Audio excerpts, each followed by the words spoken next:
Well, hello and good morning. It's me, Kenny Polcari, your host of the party, and today is Monday, May 6th, 2024. So we're counting down to the long Memorial Day weekend, only weeks away, and the start of summer. But here it is. Here are the things you need to know to get your day and week started in the markets, right? So what happened on Friday? Well, the economic data on Friday conflicted with what we just heard out of the Fed just a week ago. The algos go all in. Long-term investors are going along for the ride. Tech gaining 2.8%, while energy ends the day flat on Friday. Bonds rallied, yields fell.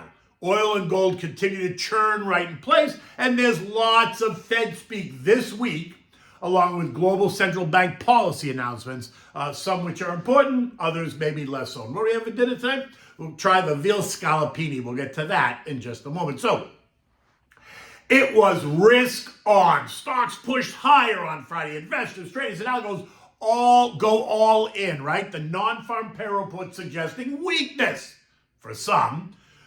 We only created 175,000 new jobs versus the expected 240. Unemployment rose to 3.9%, while wages were up slightly less than consensus, up 0.2 months over month and up 3.9% year over year. Services PMIs give us a mixed view on the economy. The S&P services had it at 51.3, which is expansionary, while ISM had it at 49.4, which is contractionary, which leaves me thinking we're really in the neutral line. Remember, 50 is a dividing line, with a slight bias to the upside. And this caused the rate cut cult to scream for what else?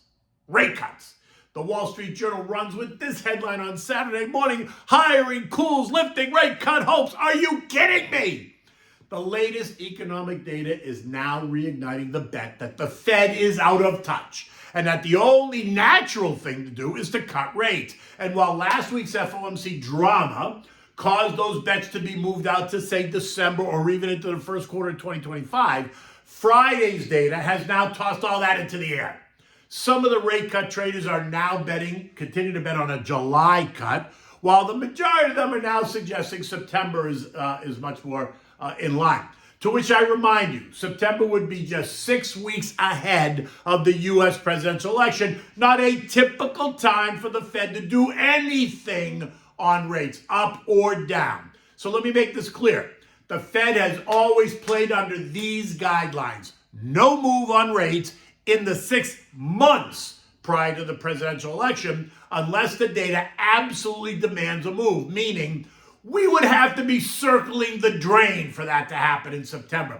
Something that does not appear to be the case. Just an FYI, today is the 6-month mark for that presidential election. Now, unemployment would have to have a 5 handle on it. Currently, it's 3.9%.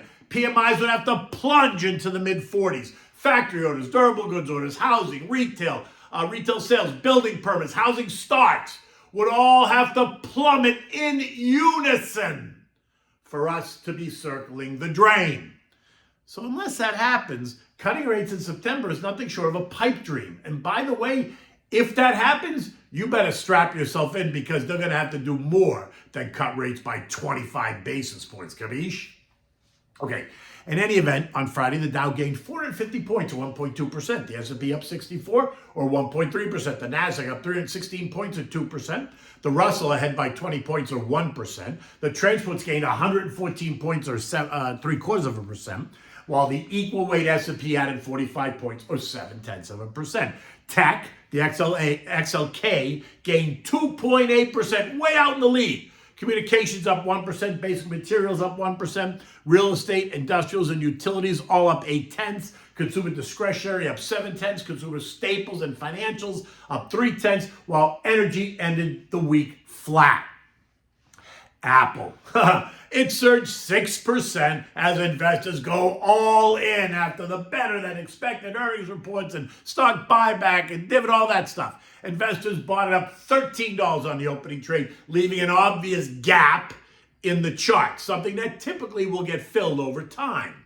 Over the weekend, we learned that Uncle Warren Buffett, actually sold 13% of his holdings during the quarter, which equates to about 115 million shares. But he still owns 800 million shares. The sale resulted in a $11.2 billion after-tax gain. And it helped raise the company's cash position to a record $189 billion.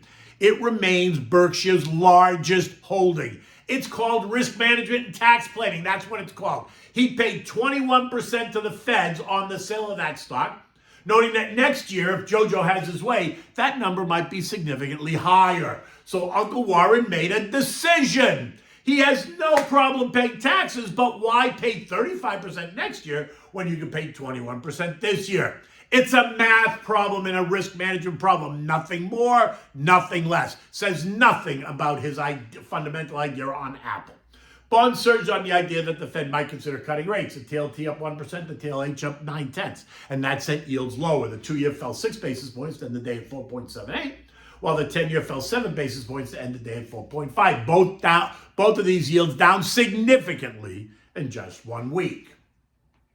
Oil continues to decline, falling 1% to end the week at $77.99. Over the last 2 weeks, we've seen oil fall by about 10% as tensions in the Middle East kind of ebbed. And the expectation of a ceasefire was the hot topic. This morning, the prospect of a ceasefire appears to be slim at best, and that's causing the Sen traders to take oil up 1% to $78.90. Over the weekend, the Saudis raised the price of their flagship crude to Asia. That's the third month in a row that the kingdom tries to tighten its grip on the supply-demand balance in that region. And remember, they are extending their production cuts for the foreseeable future for the rest of the world. In any event, WTI is now in the 77.50, 81.20 trading range. 77.50 is trendline support. If it fails to hold that, then we could see oil decline to the low 70s, something that the Crown Prince absolutely does not want. Gold, which has been toying with 2,300, ended the week at 23.10. This morning, it's up another $20 at 23.30 on the idea that the Fed is going to cut rates. And the tensions in the Mideast remain elevated as we await any news on a ceasefire. If it appears that we do not get a ceasefire, then watch gold move up. And if we get a ceasefire, then gold should retreat. Now, just to bring you up to date, Hamas is demanding an end to this war before they even consider the release of any hostages. Well, Benji says, not happening, leaving some to wonder if the remaining hostages are even alive. And so the fight rages on.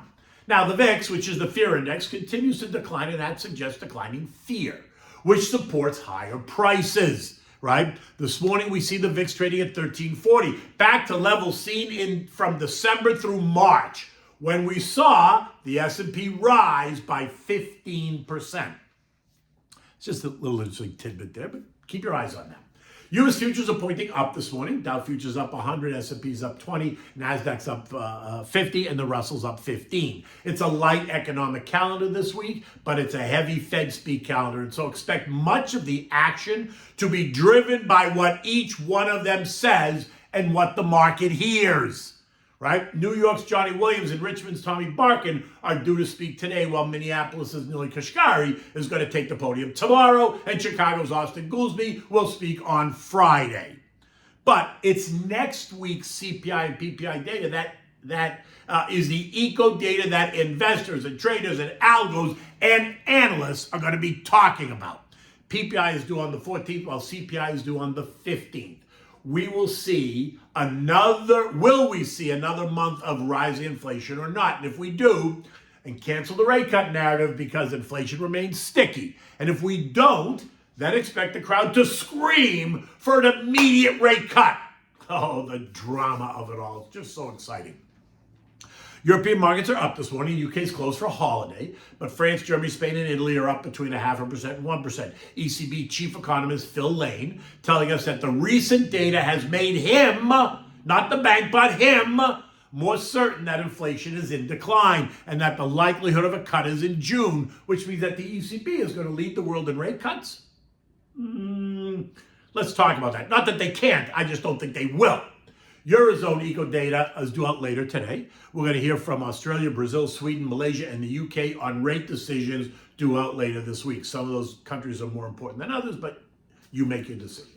The S&P closed at 51.27, up 64 points. This after piercing trendline resistance at 51.29 to trade as high as 51.39. And with futures looking up this morning, and with little to no real economic data, and with all kinds of Fed speak, that is sure to confuse the algos. My guess is that we're going to push higher as the rate cut chant grows stronger. But you know me, I am not in that camp yet, just because the data doesn't support it. Could that change dramatically in the months ahead? Sure. I'm just not betting on that's going to happen, but let's see. As a long-term investor, what the past couple of weeks have shown you is that remaining calm, staying the course, and being strategic is the way to go. You can always call me to discuss, 212-381-6194. Okay, so what are we having for dinner tonight? Well, we're going to have the Veal Scaloppini. This is in a white wine and porcini mushroom kind of sauce mix. It's really delicious. Not that difficult to make, but it does take you some time. You're going to need like 3/4 of an ounce of dried porcini mushrooms. You need a pound of fresh white mushrooms. You need a half a stick of butter, maybe a little bit more. Dried sage leaves, finely chopped. You need 6 veal scaloppinis. You need about 3/4 a cup of white wine. You know me, Pinot Grigio, Santa Margherita. You need chopped Italian parsley, salt and pepper, and like a half a cup of heavy cream. You want to soak the dried porcinis in 1 cup of warm water for about a half an hour. Once they're soaked, remove with a slotted spoon. Now, you want to make a strainer line a strainer with a paper towel and strain the soaking water into a bowl and then set it aside, right? Rinse the porcinis in cold water to remove any grit, and then just chop them, right? Just large chop them, set them aside. Now, next, cut the white mushrooms into thin slices, set those aside. Season the veal with salt and pepper. Now, get a big saute pan. Add the butter and the sage into a saute pan and turn the heat to medium-high. Add, a splash of olive oil to prevent the butter from burning. Next, add the veal scaloppinis so as not to crowd the pan, right? So you don't put enough in there, you don't crowd the pan because it draws the heat away. Brown them on one side, then flip them over, brown them on the other side. You should probably cook for maybe 4 to 6 minutes total, right? They should still be just a tiny bit pink on the inside. Now, add the wine, bring it to a boil. After about 30 seconds or so, remove the veal and put the veal on a separate plate. Continue to let the wine boil away, scraping the bottom of the pan until all the wine is evaporated. Now go back and add that mushroom water and add those porcinis to the pan, stirring, allowing all of the mushroom water to evaporate. Now add the fresh mushrooms and the chopped parsley, season with salt and pepper, turn the heat to low, and cover the pan. The fresh mushrooms will make their own juice. Keep cooking, stirring every once in a while, remove the cover, and then let the juice from those mushrooms evaporate.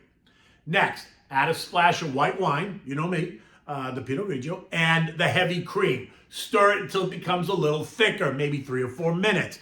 Now add the veal back to the pan, leaving it long enough just to reheat, turning them once or twice just to assure even heating throughout. Present this on a warm plate. Serve this dish with a steamed asparagus, seasoned with salt and pepper and a dab of butter, nothing dramatic. Prepare a salad of arugula and Boston bib and maybe some fresh spinach. Add some red onions, cucumbers, sliced tomatoes. Season with salt and pepper, oregano, and a squirt of fresh lemon juice. You can add red wine vinegar and olive oil if you want to do that instead. Either way, it's nice. And enjoy this with a nice Merlot, as it's kind of a medium-bodied red. And maybe you want a red versus white. If you want the white, just drink the white you used to cook. Otherwise, you could use a nice Merlot with this dish in any event. It is a gorgeous day here in Florida. It was a beautiful weekend. Yes, I went to the beach. Yes, I went in the ocean. And yes, it was spectacular. In any event, I'm traveling to Madison, Wisconsin tomorrow afternoon. So tomorrow morning we'll have a note. Wednesday, maybe not. Depends on the schedule if I can get it done. But I'll be back on Thursday evening. Until then, take good care.